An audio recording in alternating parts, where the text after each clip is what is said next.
Everyone called her an angel, the woman who brought flowers to funerals, cooked for strangers, and prayed for every soul in town. But angels don't hide blood on their hands. They don't whisper a child's name like a curse, and they don't bury their sins under a rose bush. I was her neighbor, and I saw what she did that night. For 30 years, I lived next door to Margaret Hale, the perfect mother. People adored her. She'd wave from her porch, bake cookies for the children, and never missed Sunday service. To them, she was kindness wrapped in a floral dress.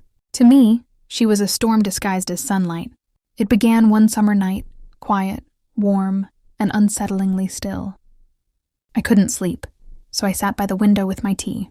The street was dark except for the faint glow coming from Margaret's kitchen window. I saw her standing there, her back to me, shoulders shaking. At first I thought she was crying, but then I realized she was whispering to someone who wasn't there. The next morning she smiled as if nothing had happened. She told me her daughter, Lily, had gone to visit her aunt upstate. "You know how young girls are," she laughed. But her laugh didn't reach her eyes. It trembled. Weeks passed. No sign of Lily. No phone calls. No letters. Just that same garden behind her house. The one Margaret had started tending every morning at dawn. Digging, planting, watering, humming softly to herself. One afternoon, as I was watering my own roses, I caught a glimpse of her backyard. There was something buried near the fence. Something small, wrapped in plastic, half covered with dirt. She saw me looking. And for the first time in decades, Margaret didn't smile. That night, I couldn't stop hearing the sound of her shovel striking the ground, over and over. By morning, the patch of dirt was covered with flowers, lilies. Everyone called her the perfect mother, but I know what she buried under those lilies. And I swear, sometimes when the wind blows, I can still hear a child's voice calling from that garden. I tried to forget that night, but silence has a way of whispering when you least expect it. Every evening, when the sun dipped behind the birch trees, Margaret's garden would start to hum. Faintly, softly, like a voice caught between the living and the dead. She kept planting lilies, white ones, dozens of them. I used to think lilies meant purity, but not in that yard. Not when she watered them with shaking hands. Not when she whispered, "I'm sorry," to the soil. One afternoon I found her sitting on her porch steps, her palms muddy, eyes red. "Hard day?" I asked. She nodded, but her voice broke when she said, "They don't forgive me." "Who doesn't forgive you, Margaret?" She looked up, as if realizing she'd said too much. Then she smiled, that same brittle porcelain smile. "Oh, the lilies," she said softly. "They never last long enough." But the truth was, they did last. Longer than they should have. Even when the frost came, her garden stayed alive, as if something warm, something living, was buried underneath, keeping the roots from dying. A week later, the smell started. Sweet at first, then heavy, metallic. I told myself it was just fertilizer. But every time the wind shifted, that scent crawled through my window like a memory that refused to fade. I remember one evening, thunder rolling, rain pressing against the glass, when I saw her again. She was in her nightgown, barefoot, standing in the garden under the storm. Her hands were digging, frantic and wild, tearing at the earth as if something was trying to crawl out. I ran outside, rain stinging my face. "Margaret!" I shouted. "Stop! You'll hurt yourself." She froze, slowly turned, her hair plastered to her face, her eyes hollow. "You shouldn't be here," she whispered. "Where's Lily?" I demanded. For a long moment she didn't speak, just stared at the lilies, hundreds of them swaying in the wind. Then in a trembling voice she said, "She's home now. Finally home." Before I could answer, lightning split the sky, and I saw it. The ground beneath her feet had sunk slightly, the earth uneven, freshly disturbed. A small white ribbon, the kind you tie in a child's hair, half buried in the mud. She noticed me looking. Her lips trembled, and for the first time she didn't try to lie. She just whispered, almost pleading, "You don't understand." She wouldn't stop crying. That night I couldn't sleep, because her words echoed in my mind, not as a confession, but as a curse. Everyone called her the perfect mother, but as I listened to the rain pounding on my roof, I realized some lullabies aren't sung to comfort children. They're sung to silence them. After that stormy night, Margaret changed. She stopped coming out to wave at the mailman, stopped baking, stopped pretending. The curtains stayed shut. The porch light stayed off. The only thing that moved in that house were the lilies swaying in the wind. I should have called the police. Any sane person would have. But there was something about her. A sadness so thick it almost felt sacred. Like she was being punished by something far greater than law. Still, I needed answers. One afternoon, when she went out for groceries, I walked into her backyard. My hands were shaking so hard I could barely undo the latch on the fence. The smell hit first, faint, like rust and rain. The soil was damp, too damp. I knelt down and brushed away the top layer of dirt. Beneath it, something glimmered, a small silver locket. Inside, a faded picture of a man, his arm around a little girl. On the back, scratched words read, Lily and Daddy 2006. My heart pounded, because no one in the neighborhood ever mentioned a father, and Margaret had told everyone Lily was born after her husband died. That night, I couldn't stay silent any longer. I went to her house. The door was unlocked. The air smelled of candle wax and something sour, like old milk and grief. She was sitting at the kitchen table, her hands wrapped around a cold cup of tea. The radio played an old hymn, broken and static. I found the locket, I said quietly. Her fingers stiffened. Her eyes didn't lift. Why were you digging in my garden? I wasn't digging, I lied. It was just lying there. She finally looked at me, and in her gaze was something that made my skin crawl. She used to wear it, she whispered. He gave it to her before he left. I asked. She didn't answer, just stared past me, eyes fixed on something I couldn't see. She looked so much like him, she murmured, voice trembling. Same smile. Same lies. And then she laughed. A sharp, broken sound that didn't belong to a mother. I couldn't let her become him, she said. Not again. Not my Lily. The air went still. For a moment I couldn't breathe.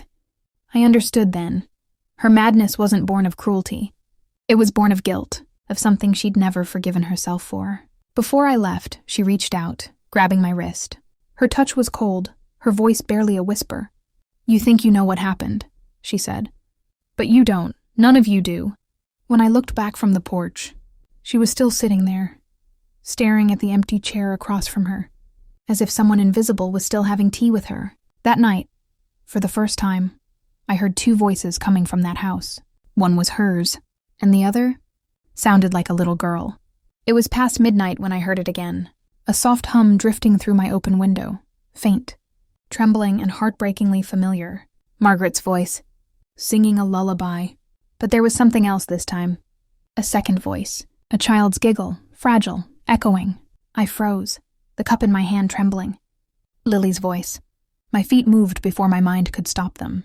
I crossed the fence, the damp grass cold under my bare feet. Her kitchen window glowed dimly, flickering like a dying candle. I pressed my ear to the wall, and I heard it clearly. Margaret whispering, "It's okay, baby." "Mommy's here now." I knocked, once to twice. No answer. So I pushed the door open. It creaked like a warning.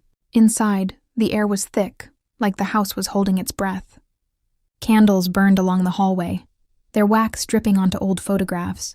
Margaret was nowhere to be seen. But the lullaby kept playing, drifting from below the floorboards. Then I saw it. The door to the basement, half open. The same door she'd always kept locked. I hesitated only a second before stepping down. Each step moaned under my weight. The smell hit first, damp, mold, and something metallic. And then I saw her. Margaret was kneeling on the floor, a child's dress spread out in front of her. Her hands were trembling as she brushed invisible dust from its sleeves. She looked up, eyes hollow, voice soft. "Shh, she's sleeping." "Margaret," I whispered, "there's no one here." She smiled faintly, like a tired mother humoring a stranger. "She's right there," she said, pointing beside her. "Can't you see her?" My eyes followed her hand, but there was nothing. Only a tiny wooden chair broken at the leg, and beside it, a small handprint on the dusty floor, fresh. I stepped back, heart hammering. "Margaret, we need to get you help." Her face hardened suddenly, twisting with rage I'd never seen before. "You think I hurt her?" she hissed. "You think I wanted this?" Tears streaked down her cheeks. She was crying for him. Every night, begging for her father to come home. I told her he was gone. I told her to stop. Her voice cracked, a sob that became a scream. And she wouldn't stop. The candles flickered violently, shadows crawling up the walls. I could feel it, the air heavy, watching, alive. Margaret collapsed to the floor, clutching the little dress to her chest. "She's not gone," she whispered. "She just sleeps here now, with me." I backed away, fear choking me, but as I reached the stairs, something made me turn. One last look. The candlelight dimmed for a moment, and in that flicker, I swear I saw it. A small figure standing behind her, pale, motionless, watching me leave. When I stumbled back into my house, the wind had picked up, and from across the fence I heard the lullaby again. But this time, it wasn't Margaret's voice that was singing. I didn't sleep that night. Every creak of the floor, every brush of the wind against the window felt like a whisper calling my name. By dawn, I'd made up my mind. I was calling the police. The first light of morning stretched across Birchwood Lane. Margaret's curtains were still drawn. Her porch was empty, her roses unmoving in the still air. I picked up the phone, my hands trembling as I dialed. But before I could finish the number, there was a knock at my door. It was Officer Daniels, the same man who'd grown up down the street. "Morning, Mrs. Clark," he said gently. "We got a call about a smell coming from next door." A chill ran through me. "A smell?" He nodded. "You might want to stay inside." But of course I didn't. I followed him across the lawn. The morning air was heavy, too quiet. When he opened Margaret's front door, a wave of cold air swept out. The house smelled of wax and lilies, and something else. Something old. "Mrs. Hale?" he called. No answer. He moved through the hallway, hand on his gun. Then I saw it. The trail of muddy footprints leading from the kitchen to the basement door. "Wait," I tried to warn him, but he was already descending. I stood frozen in the living room, my pulse pounding. The sound of his boots echoed below. Then silence. And then, a scream. When he came back up, his face was pale, eyes wide. "Call for backup," he said. "Now." I didn't need to see what he saw, but my eyes betrayed me. I looked down those stairs and saw a flash of white cloth. Margaret, sitting on the basement floor, her back against the wall, her head tilted, eyes open, still clutching that little blue dress in her arms. The paramedics came. The neighbors gathered.